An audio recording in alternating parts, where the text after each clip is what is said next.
భద్రత కోసం ఆలోచిస్తున్న ఆంధ్రప్రదేశ్కు మౌలిక సదుపాయాలు కల్పించి సహకరించాల్సిన అవసరం ఎంతైనా ఉందని కేంద్ర ఆర్థిక మంత్రి నిర్మలా సీతారామన్ అన్నారు.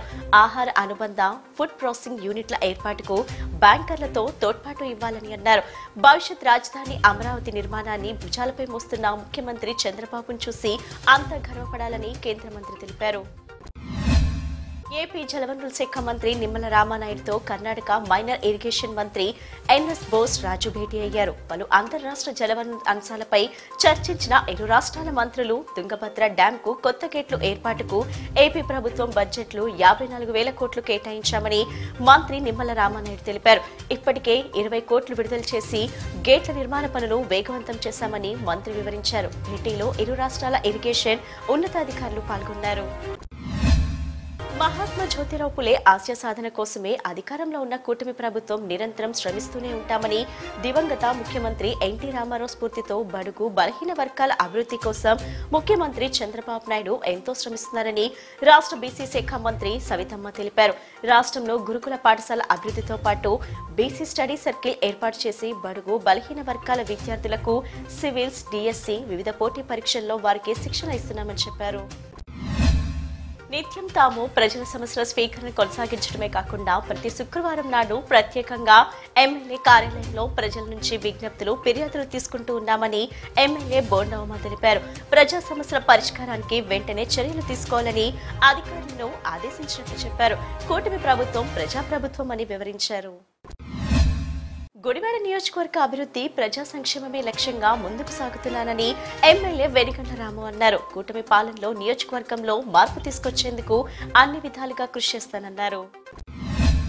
2028లో కృష్ణా పుష్కరాలు అత్యంత వైభవంగా ఘనంగా నిర్వహించేందుకు కూటమి ప్రభుత్వం ప్రత్యేక చర్యలు తీసుకోవడం జరుగుతుందని విజయవాడ ఎంపీ కేశినేని శివనాథ్ చెప్పారు. ఎంతో ప్రసిద్ధిగాంచిన కృష్ణా పుష్కరాలు విజయవంతంగా నిర్వహించేందుకు దేవాదాయ శాఖ మంత్రి ఆనం రామనారాయణ రెడ్డి, ఎమ్మెల్యే సుష్మా చౌదరి అధికారుల సమన్వయంతో భక్తులకు ప్రత్యేక సౌకర్యాలు కల్పిస్తున్నామని చెప్పారు. అంబేద్కర్, మహాత్మా జ్యోతిరావు పులే వంటి మహనీయుల ఆశయాలకు ముందుకు తీసుకువెళ్లగలిగే నాయకుడు జగన్మోహన్ రెడ్డి మాత్రమేనని నగర మేయర్ రాయన భాగ్యలక్ష్మి వ్యాఖ్యానించారు. పేద, బడుగు, బలహీన వర్గాల అభ్యున్నతి కోసం జ్యోతిరావు పులే చేసిన కృషి మరువలేనిదన్నారు. ఆయన ఆశయాలను ముందుకు తీసుకువెళ్లేందుకు కృషి చేయాలని పిలుపునిచ్చారు. యువగలం పాదయాత్రలో భాగంగా విద్యాశాఖ మంత్రి నారా లోకేష్ ఇచ్చిన వాగ్దానాలను నెరవేర్చాలని ఏఎస్ఎఫ్ రాష్ట్ర ప్రధాన కార్యదర్శి బందెల నాసర్జీ ప్రభుత్వాన్ని డిమాండ్ చేశారు. వాగ్దానాలను నెరవేర్చకపోవడమే కాకుండా ప్రభుత్వ వైద్య కళాశాలను పబ్లిక్ పార్ట్నర్షిప్ పేరుతో ప్రైవేటీకరణ చేయడాన్ని ఏఎస్ఎఫ్ తీవ్రంగా వ్యతిరేకిస్తుందన్నారు. కేంద్ర, రాష్ట్ర ప్రభుత్వాల ఆదేశాల మేరకు నగరంలో పారిశుద్ధ్య సమస్యను పరిష్కరించడంతో పాటు దోమల నియంత్రణకు ప్రత్యేక చర్యలు తీసుకోవాలని ఆదేశాలు జారీ చేయడంతో నగరపాలక సంస్థ అధికారులు దోమల నియంత్రణ కోసం ప్రజలకు అనేక అవగాహన కార్యక్రమాలు నిర్వహిస్తున్నారు. కాలువలో మురుగునీరుతో పాటు చెత్త చెదారం లేకుండా పరిశుభ్రంగా ఉంచుకునే బాధ్యత చుట్టుపక్కల నివాసం ఉంటున్న ప్రజలు తీసుకోవాలని కోరుకున్నారు.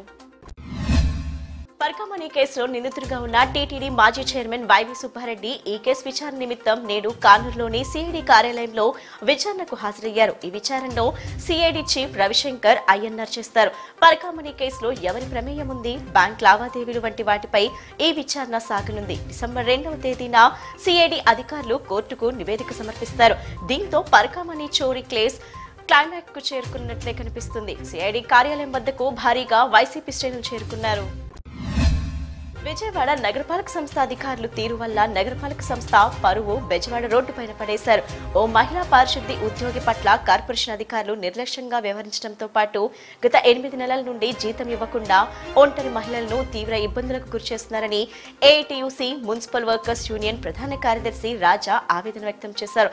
పశ్చిమ నియోజకవర్గం నుండి 47వ డివిజన్లో పారిశుద్ధ్య కార్మికురాలిగా పనిచేస్తున్న అన్నవరపు వీరమ్మ మహిళకు గత 8 నెలల నుండి జీతం చెల్లించడం లేదని నగరపాలక సంస్థ కమిషనర్ దృష్టికి తీసుకెళ్లడం జరిగింది. పారిశుద్ధ్య కార్మికురాలకి జీతం చెల్లించాలని అధికారులకు కార్పొరేషన్ కమిషనర్ ఆదేశాలు జారీ చేసినా ఇంతవరకు జీతం ఇవ్వడం లేదని ఆరోపించారు. పారిశుద్ధ్య కార్మికురాలకు పెండింగ్ జీతం చెల్లించాలని డిమాండ్ చేస్తూ కార్పొరేషన్ ఎదుట ఏఐటీయూసీ ఆధ్వర్యంలో మౌన నిరసన చేపట్టారు. Vijayawada municipal workers and union CITU అనుబంధ సంఘాల 11వ మహాసభ 600 మంది ప్రతినిధులతో జరిగిందని యూనియన్ గౌరవ అధ్యక్షులు దొనిపూడి కాశీనాథ్ తెలిపారు.